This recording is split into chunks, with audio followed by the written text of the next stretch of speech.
তোরা যেহেতু 2000 করে দিছস, আমি কম দম কিল লিগে আমি ওই 2000 দিব।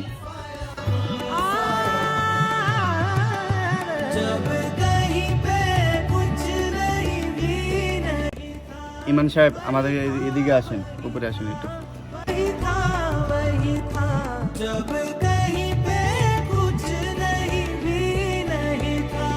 কি ব্যাপার, এত বড় বাড়ির মালিক আর আমাদের মতো 2000 টাকা দেওয়া চাল, এই আশা নিয়ে আর কাছে যাচ্ছি।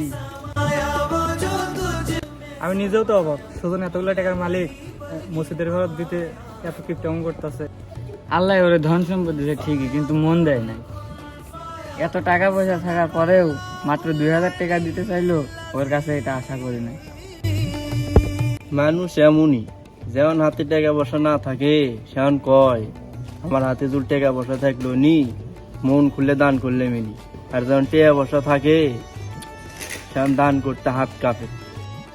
কারো বিষয় জানি না হোক আর না জানি না হোক, মন্তব্য করা ঠিক না, এটা আল্লাহ পাক পছন্দ করে না।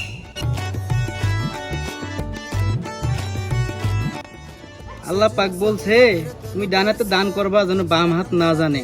আমাদের সমাজের এখন এমন একটা অবস্থা, যার টাকা পয়সা বেশি সে যদি না জানে দান করে, দিন শেষে তার মান সম্মানই থাকে না, তার নিয়ে সবাই সমালোচনাই করে। মানে কালকে এক কাজ করেন, কালকে সময় করে আইসা আমার কাছ থেকে 50,000 টাকা নিয়ে যান।